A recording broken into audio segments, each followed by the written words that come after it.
Olá, companheiros, que Jesus nos abençoe, os nossos melhores propósitos de melhoria, de instrução do seu Evangelho de luz e de sabedoria.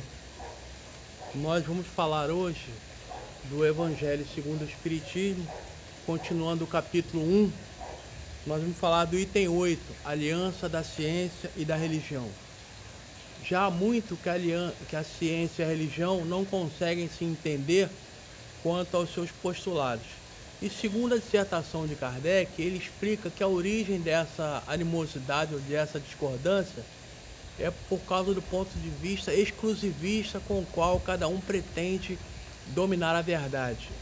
A religião coloca tudo na posição do sobrenatural, daquilo que a ciência não pode explicar, porque a ciência não explica os chamados mistérios de Deus.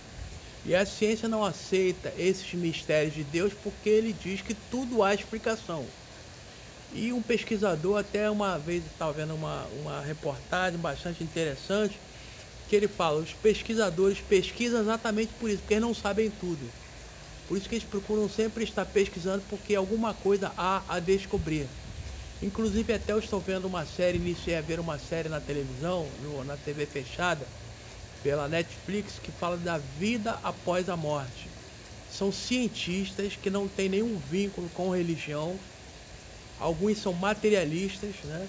Eles procuram explicar tudo pelo lado da matéria, da materialidade, mas eles concordam que em algum momento eles não conseguem fornecer uma explicação razoável para alguns fenômenos que acontecem, que não são catalogados ainda na ciência convencional.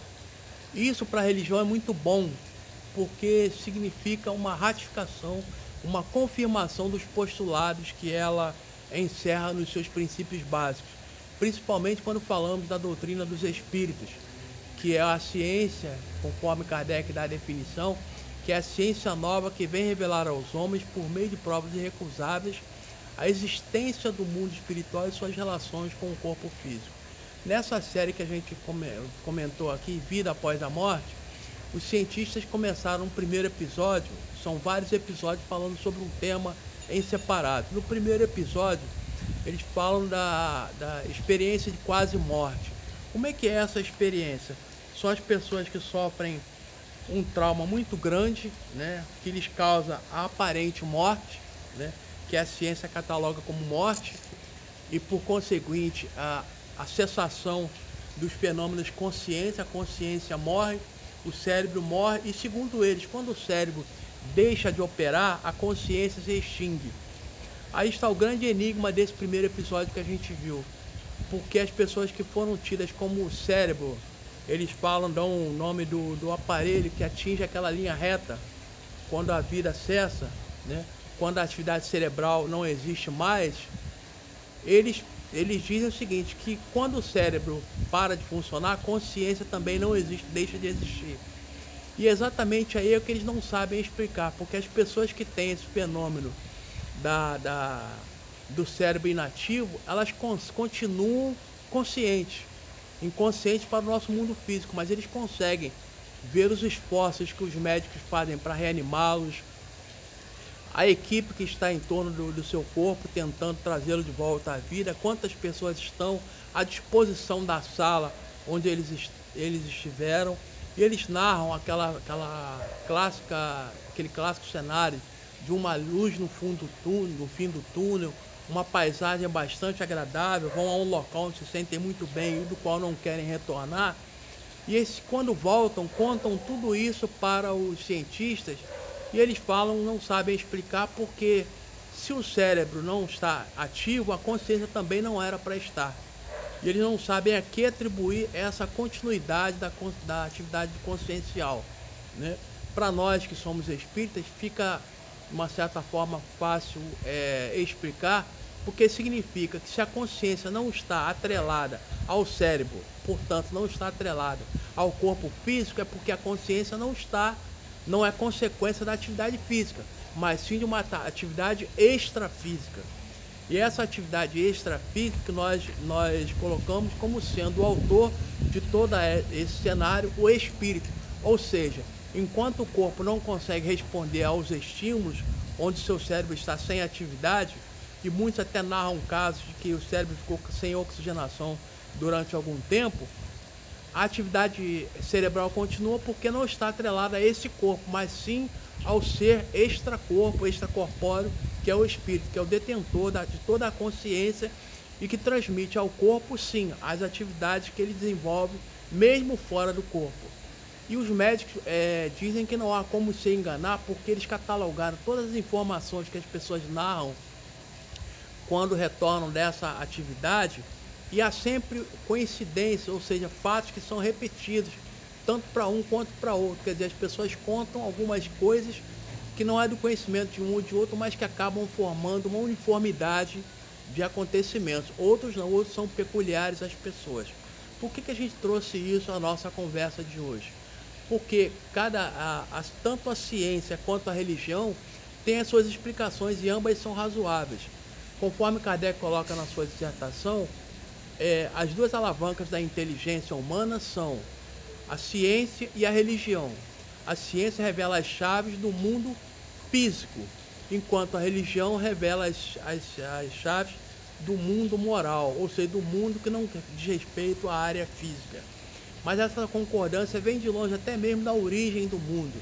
Enquanto a ciência diz que o mundo foi originado de uma grande nebulosa, de uma grande massa incandescente que sofreu seu resfriamento e logo depois houve uma explosão, um resfriamento e a origem de novas vidas, a religião caminha pelo lado de que o mundo foi criado em 7 dias e os primeiros habitantes foram Adão e Eva.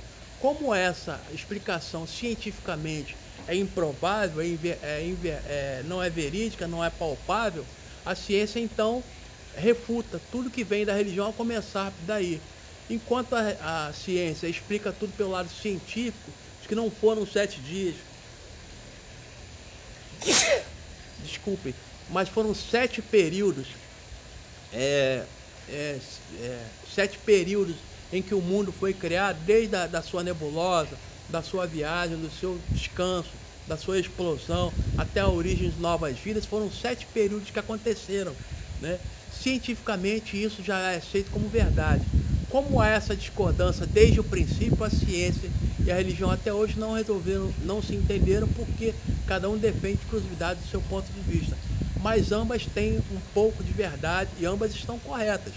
Sendo que de maneira, a explicação é que ainda não cabe uma no outro, não consegue ainda concordar uma com o outro. O mundo foi criado em 7 períodos, não 7 dias, mas foi 7 períodos. Os primeiros habitantes não foram Adão e Eva, foram habitantes de uma certa região, mas não de todo o planeta.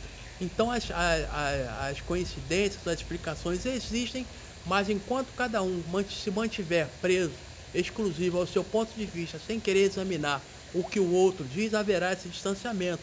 Mas na verdade, ambas se complementam, porque ambas significam, todas elas têm origem em Deus, tanto a ciência material, porque Deus permite que o homem, com a sua inteligência, consiga descobrir novas coisas, consiga criar novas coisas, e a religião, que desvenda o lado da moral, da moral, da espiritual, em que o ser humano também precisa caminhar para que ele possa progredir moralmente e espiritualmente, e de certa forma atingindo a perfeição, que é o nosso objetivo espiritual maior.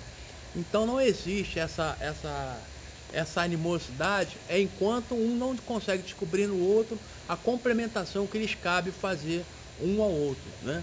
Então, para nós, não devemos refutar o que é científico, nem aceitar tudo que a religião nos coloca como verdade. Façamos como Kardec nos recomenda. Submetamos tudo ao nosso crivo racional. Vamos examinar racionalmente se aquilo é possível, se é imaginável, se é racional, antes de aceitar qualquer coisa como sendo verdade, tanto verdade científica quanto verdade religiosa. Ou seja, não sermos totalmente religiosos, místicos, a ponto de refutarmos a ciência, nem sermos materialistas a ponto de dizer que a religião não tem nenhum fundamento. Devemos complementar um ao outro e assim apurar o nosso conhecimento de quem somos, para que fomos criados e para que estamos aqui.